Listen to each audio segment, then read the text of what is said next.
오늘의 말씀은 사무엘상 10장 1절부터 16절까지 말씀입니다.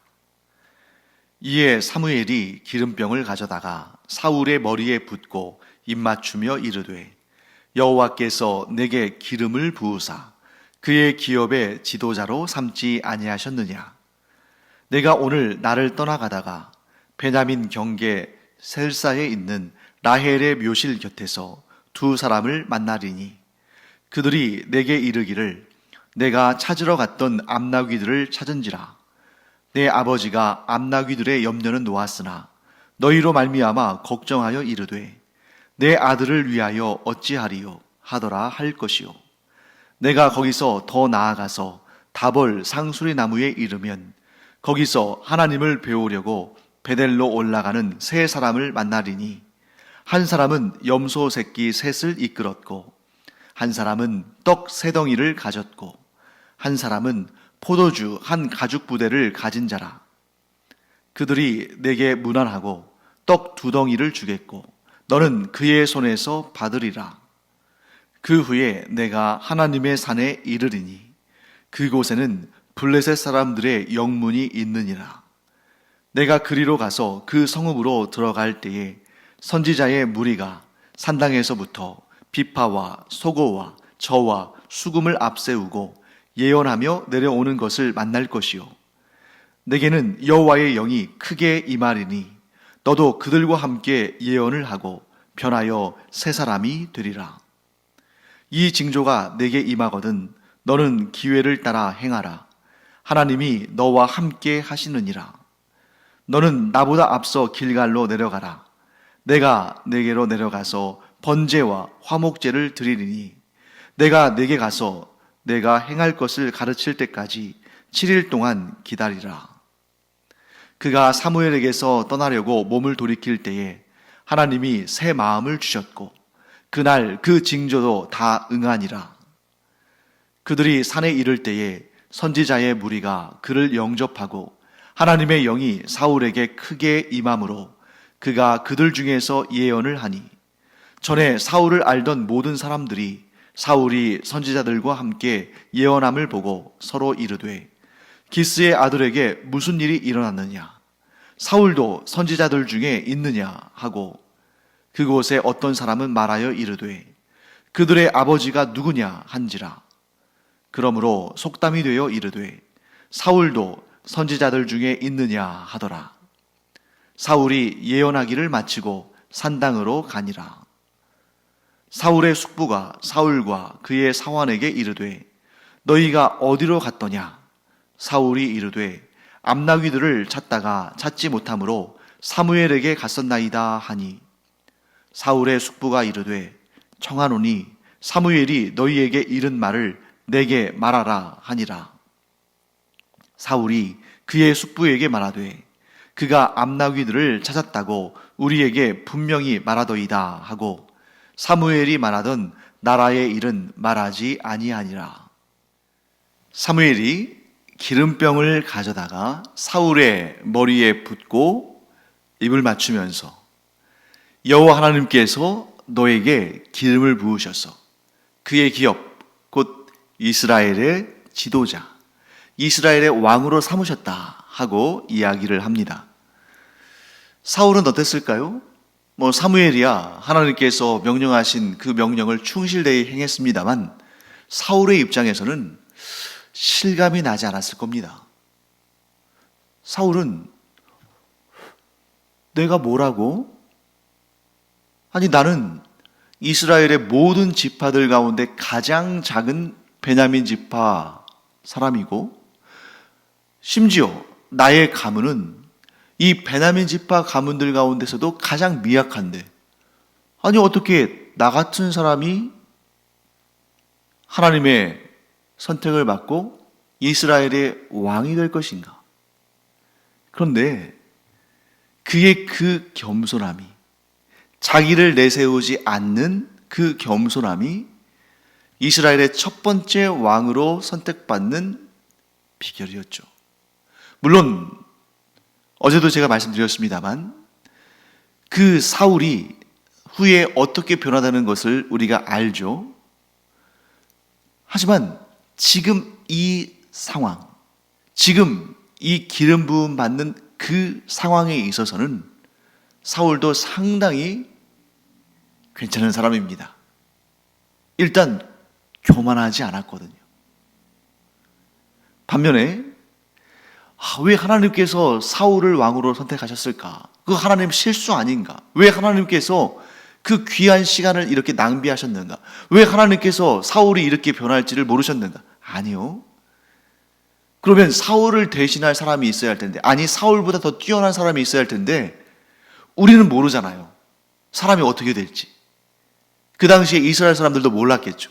하지만 하나님은 아신 겁니다. 그들 가운데서는 사울이 제일 나았던 사람이에요. 왜? 하나님께서 선택하셨으니까. 우리는 모르지만 하나님은 아신 거죠. 즉 그 당대에 이스라엘의 영적 상태가 좋지 않았던 것입니다. 가장 좋았던 하나님께서 신뢰하시고 존귀하게 사용하신 사사인 사무엘이 이제 나이가 많아서 그가 더 이상 이스라엘의 지도자의 자리에 있을 수 없잖아요. 그 다음은 사울인데 참 너무 안타깝죠. 오히려 퇴보를 하게 되었으니까요. 어쨌든 사울은 자신이 이스라엘의 왕으로 세워진 것이라는 사실을 믿을 수가 없었을 겁니다. 실감이 안 났을 겁니다. 그래서 하나님께서는 그런 사울의 마음을 아시고 세 가지의 징조를 보여주십니다. 첫 번째 징조는 사무엘이 이제 집으로 떠나가고 사울 역시 기브아에 있는 자신의 집으로 돌아가는 그러한 과정 가운데에 이 베냐민 경계에 셀사라는 곳이 있는데 그곳에 라헬의 묘실이 있습니다. 자, 라헬의 묘실은 뭐냐면 라헬이 베냐민을 낳다가 죽습니다. 그래서 그 베냐민을 낳다가 죽은 곳에 라헬을 장사했는데 참 대단한 일 아닙니까? 그 라헬이 베냐민을 낳다가 죽은 그 장소가 후대에 가서 그 야곱과 그의 가족들이 이제 기근을 피해서 애굽에 들어가잖아요. 그리고 그 애굽에서 400년 좀 넘도록 거기에서 살아가는데 그들이 나중에 이제 출애굽해서 약속의 땅 가나안 땅에 들어와서 거기에서 기업을 분배받는데 베냐민을 낳다가 죽은 라헬의 묘실이 베냐민 지파의 지경의 경계가 됐다는 거죠. 참 신기한 일이기도 하죠. 그런데 그곳에 이르렀을 때에 두 사람을 만날 텐데 그 두 사람이 암나귀를 찾았다는 사실과 또한 사울의 아버지 기스가 사울이 돌아오지 않으니까 걱정하고 있다 하는 소식을 전합니다. 이게 첫 번째 징조예요. 그런데 이 첫 번째 징조는 하나님의 징조라고 하기에는 물론 하나님께서 보여주신 것이니까 징조인데 조금 약합니다. 왜냐하면 있을 법한 일이거든요. 왜 있을 법합니까? 자, 암나귀가 그 기스가 사울의 아버지 기스가 암나귀를 잃어버렸는데 그 암나귀를 찾을 수 있는 가능성도 있는 거잖아요. 불가능한 일은 아니죠. 거기다가 이 아들이 암나귀들을 찾으러 간 아들이 돌아오지 않을 때 그 아버지가 그 아들을 걱정하고 염려하는 것은 당연한 일이죠.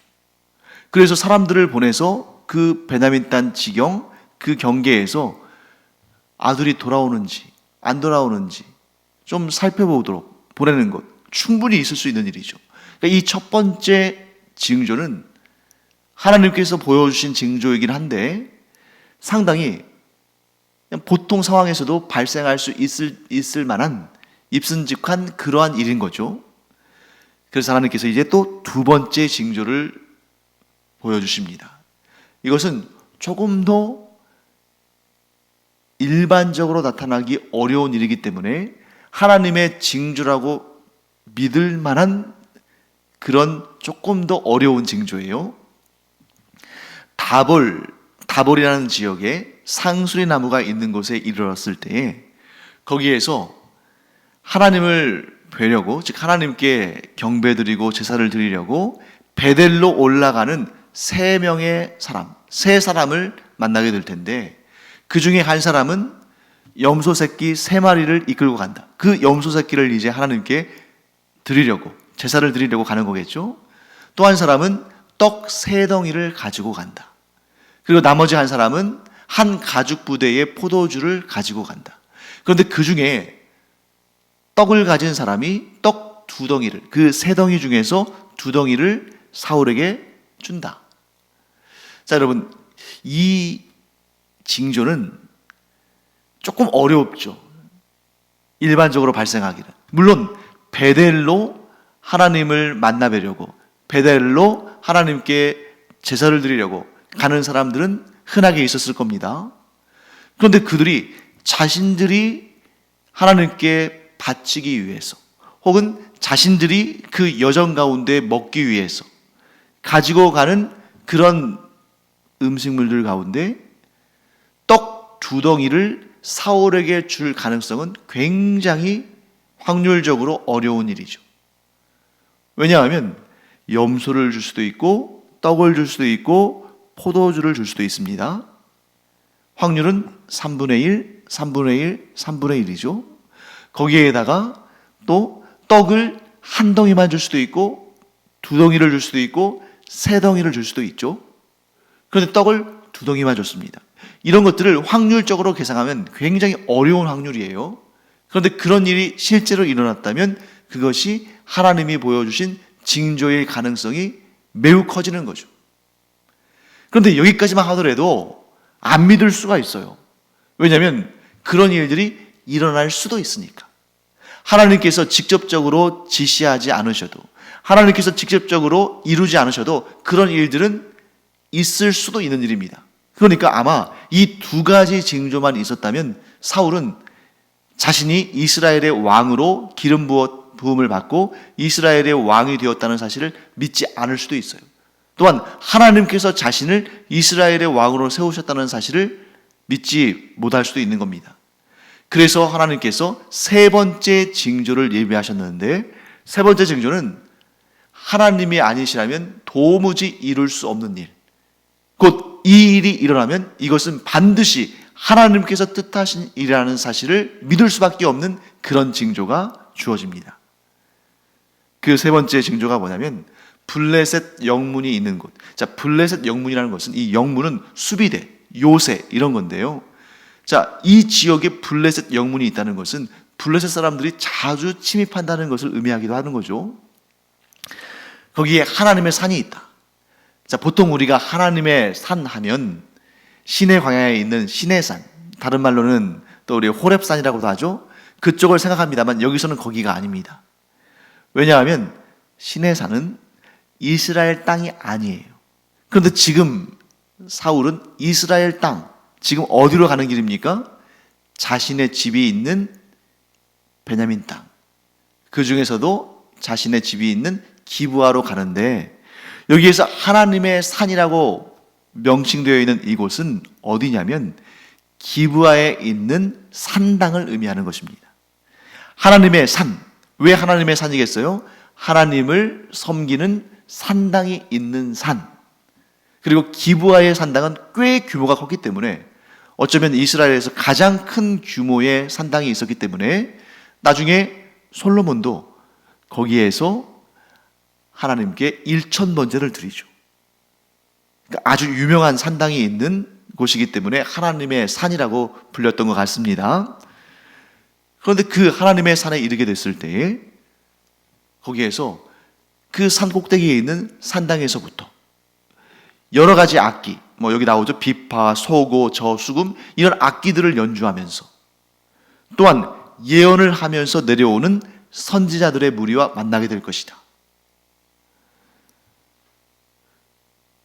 하나님의 산, 기브아의 산당에서 선지자들의 무리가 악기를 연주하면서 예언을 하면서 내려오는 것 충분히 있을 수 있는 일이죠. 그런데 그 다음이 중요합니다.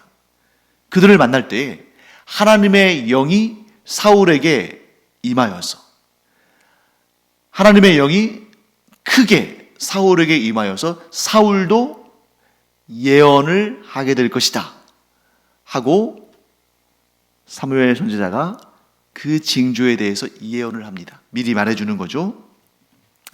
자, 여러분, 하나님의 영으로 크게 감동이 되다. 뭘 의미하는 거예요? 하나님께서 하신 일이라는 거죠. 자, 하나님께서 하나님의 영을 부어주지 않으셨는데 하나님의 영에 감동될 수는 없는 것입니다.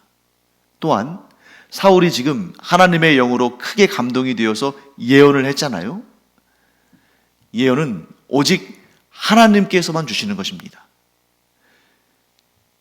물론 어떤 사람은 하나님이 능력을 주셔서 예언하는 것처럼 꾸밀 수는 있어요. 거짓말로. 그런 사람을 우리가 뭐라고 말합니까? 거짓 선지자. 거짓 선지자의 말로는 반드시 하나님의 심판을 받는 것으로 끝납니다. 그런데 지금 여기에서 사울은 어떤 사람이냐면 지금 하나님께서 자기 자신에게 왕의 기름 부음을 부으시고 그를 이스라엘의 왕으로 세우셨다는 사실을 실감하지 못해요.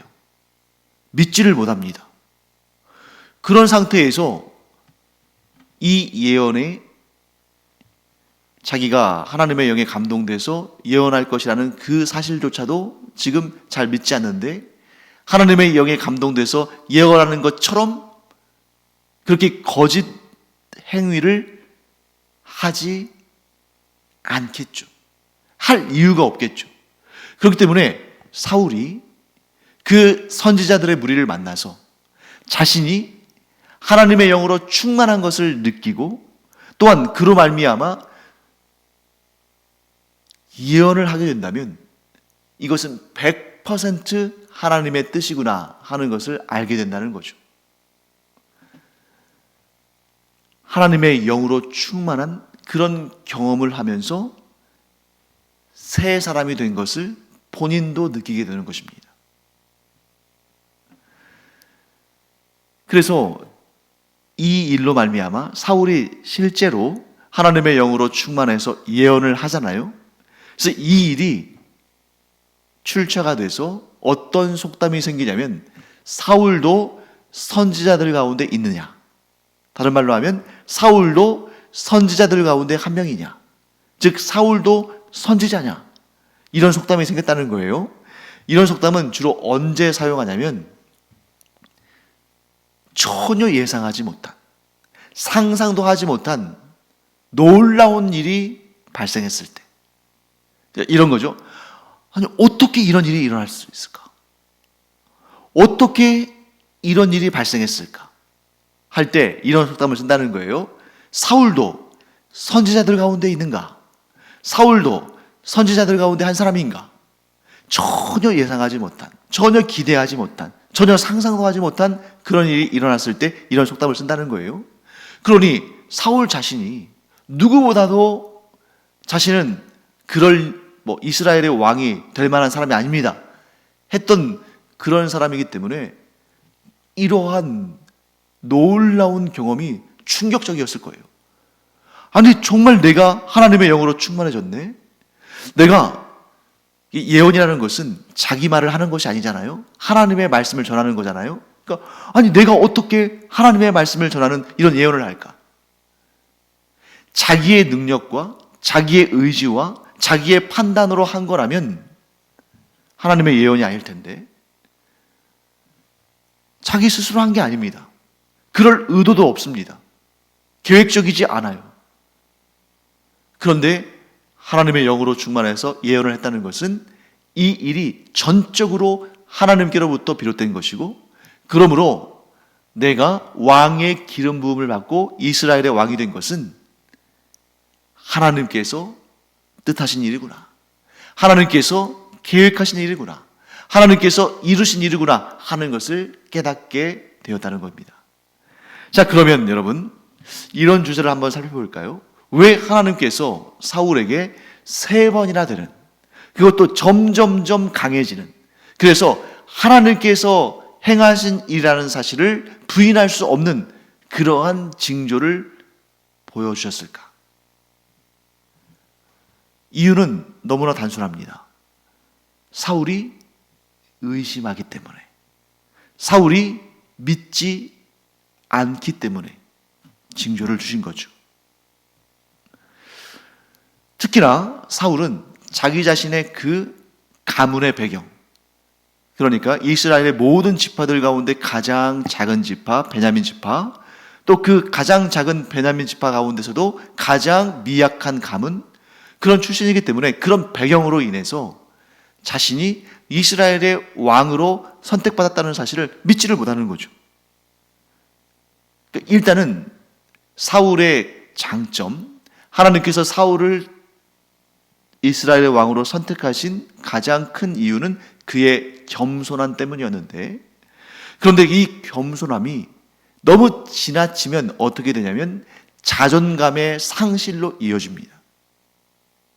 이스라엘의 왕으로 세워졌는데 자존감은 너무 없는 거예요. 너무 낮은 거예요.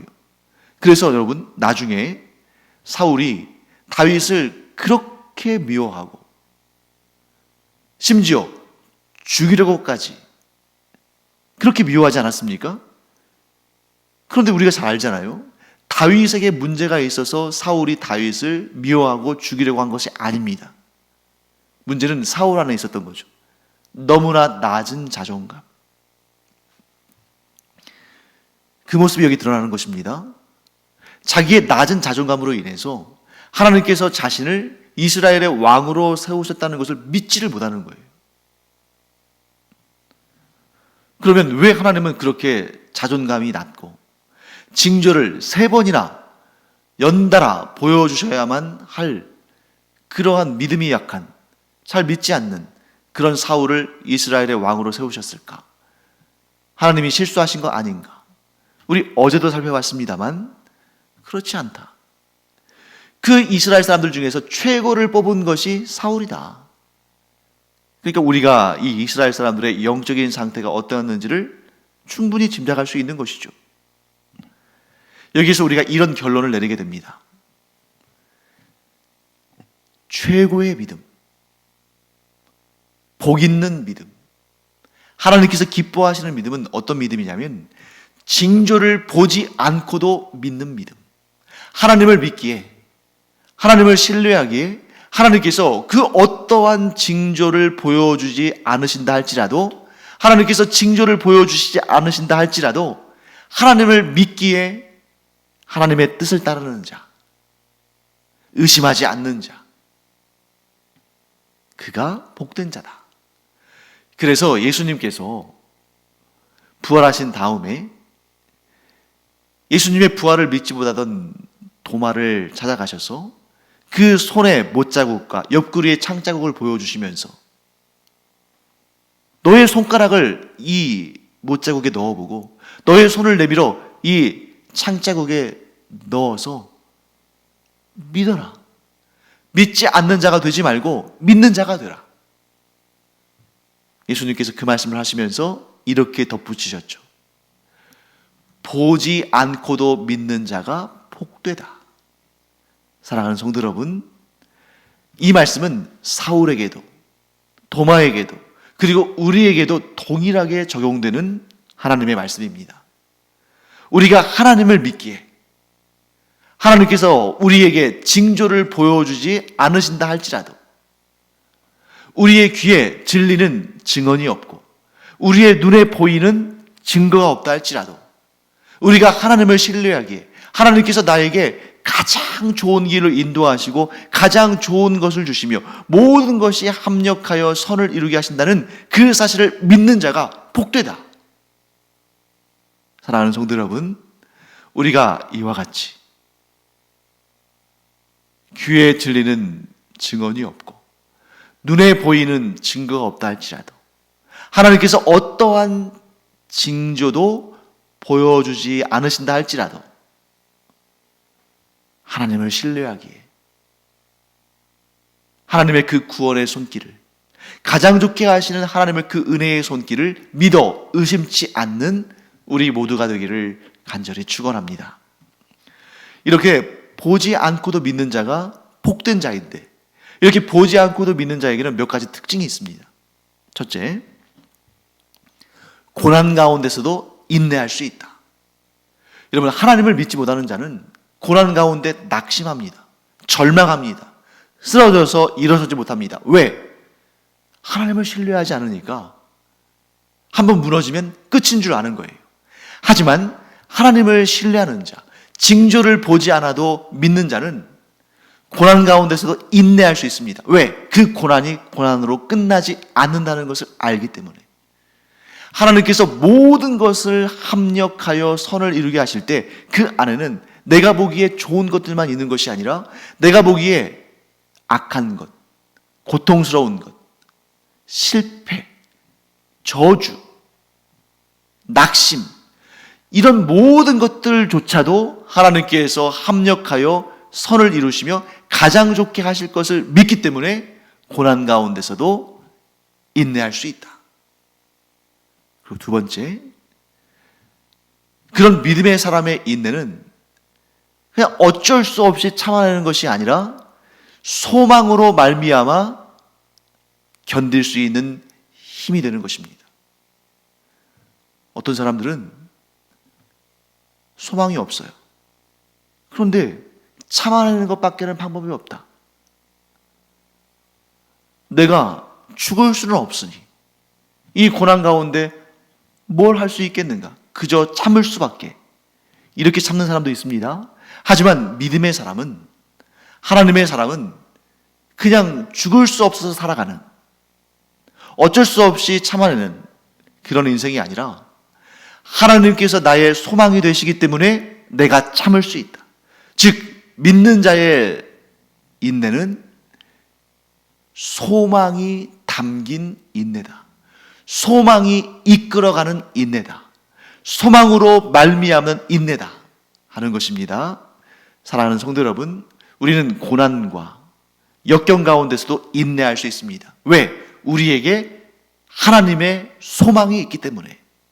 꼭 기억하기 바랍니다. 또 한 가지 특징이 있습니다. 보지 않고도 믿는 자는 성령의 충만하심 가운데 있는 것입니다.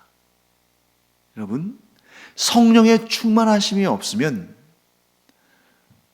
우리가 보지 않고 믿을 수 없어요. 만일 우리가 보지 않고 믿는 것이 스스로 가능하다면 우리는 하나님 없이도 살 수 있는 사람입니다. 그런데 우리는 그런 존재가 아니에요. 그렇기 때문에 하나님께서 성령으로 우리를 충만하게 하셔서 보지 않고도 믿게 하시고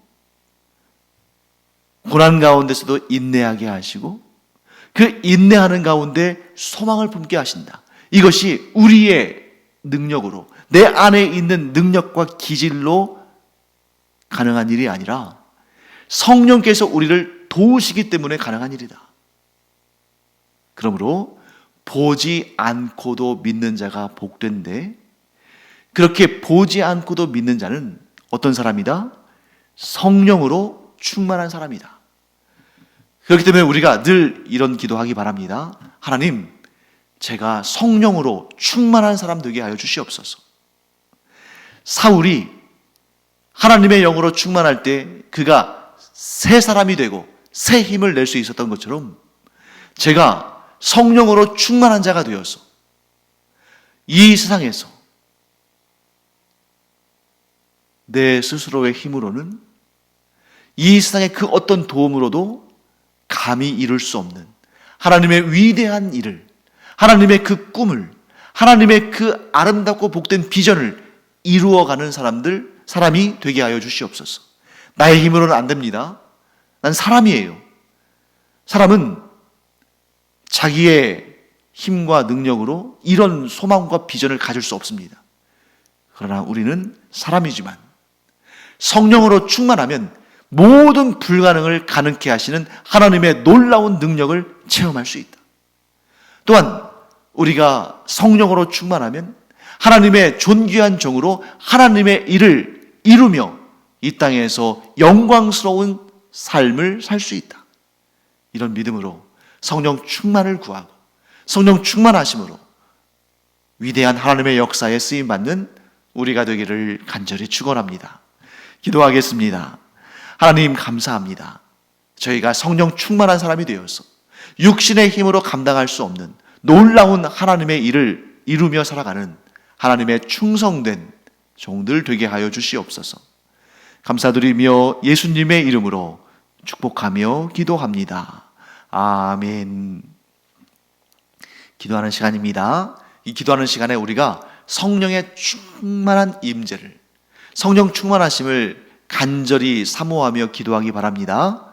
우리가 성령으로 충만하면, 오늘 본문에서 사울이 하나님의 영으로 충만할 때에 새 사람이 되고 새 힘을 낸 것처럼 우리가 성령으로 충만하면 세상을 이기는 하나님의 귀하고 복되고 능력 있고 존귀한 그러한 종들로 쓰임받게 될 줄 믿습니다. 기도하겠습니다.